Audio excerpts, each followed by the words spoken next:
চোখে দেখেন না, তবুও কোমলমতি শিশুদের শেখাচ্ছেন জীবনের পাঠ। অন্ধকার জীবনের মাঝেও যিনি ছড়িয়ে যাচ্ছেন শিক্ষার আলো, তিনি মেহেরপুরের গাংনী উপজেলার ধানখোলা সরকারি প্রাথমিক বিদ্যালয়ের সহকারী শিক্ষক ভক্তিলতা বিশ্বাস। কেমন করে এক সাহসী নারী চোখ ছাড়াও দেখতে পান শিক্ষার স্বপ্ন, এ নিয়ে মেহেরপুর থেকে রাব্বি আহমেদের পাঠানো তথ্যচিত্রে ডেস্ক রিপোর্ট। চারপাশ অন্ধকার, নিজের চোখে কোনো আলো নেই, কিন্তু এই অন্ধকারকে হার মানিয়ে আশেপাশের পৃথিবীটাকে আলোকিত করে চলেছেন একজন নারী। তিনি মেহেরপুরের গাংনী উপজেলার ধানখোলা সরকারি প্রাথমিক বিদ্যালয়ের সহকারী শিক্ষক ভক্তিলতা বিশ্বাস। আজ থেকে প্রায় ৩৫ বছর আগের ঘটনা। পক্স জাতীয় রোগে চিরতরে হারান তার দৃষ্টিশক্তি। তখন তিনি ছিলেন এক কিশোরী। নিজ চোখে আলো হারালেও জীবনের আলো নিভে যায়নি তার। বিপর্যয়ের মুখোমুখি হয়েও হার মানেননি। পরিবার থেকে কখনোই পাননি নিরঙ্কুশ সহানুভূতি, বরং ধর্মীয় পরিচয়ের কারণে সমাজের একাংশ মুখ ফিরিয়ে নিয়েছে সব সময়। তবে জীবনের এই আধারকে নিজের আলোকময় মনন দিয়ে জয় করেছেন তিনি।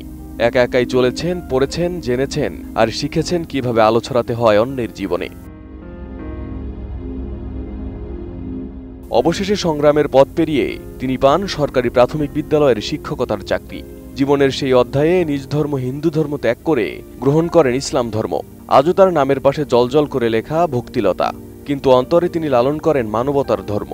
বিদ্যালয়ে তিনি শুধু শিক্ষক নন, একজন ভালোবাসার ছায়া, নির্ভরতার আশ্রয়।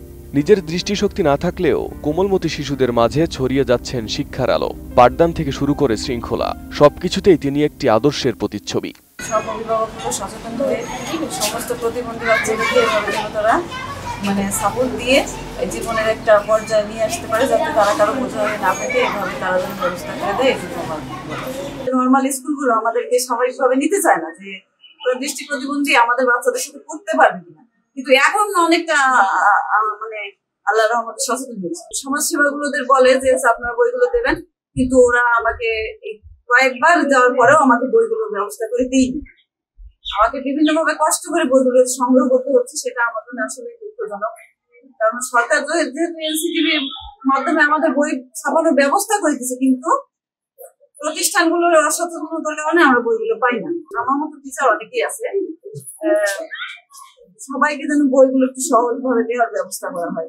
আমাদের প্রত্যন্ত অঞ্চলে অনেক শিশু বিকলাঙ্গ, প্রতিবন্ধী হয়ে আছে। তারা যদি ঠিকমতো লেখাপড়া করে তাহলে তারাও আমাদের এই ম্যাডামের মতো একজন কর্ম করে খেতে পারে। যদি আমাদের অভিভাবকরা সচেতন হয় যে না, আমার সন্তানটি সে দৃষ্টি প্রতিবন্ধী হোক আর যে কোনো প্রতিবন্ধী হোক, সে যদি আমাদের তাকে বাড়ি থেকে পারিবারিকভাবে সাপোর্ট করি এবং সেখান থেকে যদি আমি তাকে সামনে এগিয়ে নিয়ে যাওয়ার চেষ্টা করি, তাহলে আমার শিশু একদিন বড় হয়ে কিছু করতে পারবে। ভালোবাসা দি ক্লাস নেয়, খুব আদর দি ক্লাস নেয়। কোনো ছাত্র যদি দুষ্টুমি করে তাকে মারে না, আবার ভালোভাবে বুঝিয়ে পড়াশোনা দেখে দেন। আমাদের ম্যাডাম খুব ভালোভাবে ক্লাস নেন। আমাদের ম্যাডাম খুব ভালো, আমাদের ম্যাডাম কিন্তু সুষ্ঠুভাবে ক্লাস নেন এবং ছেলেপিলে যদি দুষ্টুমি করে তার ম্যাডাম একটু ভালো করে বোঝান, বুঝিয়ে পড়া ঠিক করে দেন। প্রাণ UHT মিল্ক, শুদ্ধতায় ও মমতায় সবসময় সেরা স্বাদে।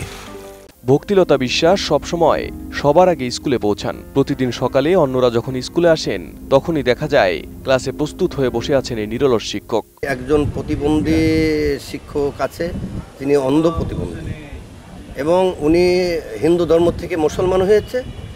ওনার স্বামী সেও অন্ধ প্রতিবন্ধী। তারা দুজনই অন্ধ প্রতিবন্ধী অবস্থায় দুটো বাচ্চা হয়েছে, একটা ছেলে একটা মেয়ে। ছেলেটা ইন্টারে পড়ে, মেয়েটা ক্লাস 5-এ পড়ে। ওই ভক্তিলতা ওই সংসারের একমাত্র আয় রোজগারের পথ ধরে আছে, শিক্ষকতা পেশা।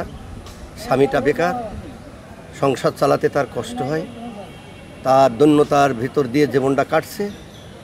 তা আমি আশা করব কারোর দ্বারা, কারোর সহানুভূতি দিয়ে যদি তার পরিবারের ছেলেটা কোনো রকম সচ্ছল জায়গায় উপনীত করা যেত, তাহলে ওই সংসার সুস্থভাবে চলতো। কাজের প্রতি নিষ্ঠা আর নিরলস চেষ্টায় ভক্তিলতা নিজেই নিজেকে নিয়ে গেছেন এক অনন্য উচ্চতায়। বিষয়টি নজরে এসেছে উপজেলা শিক্ষা অফিসারেরও।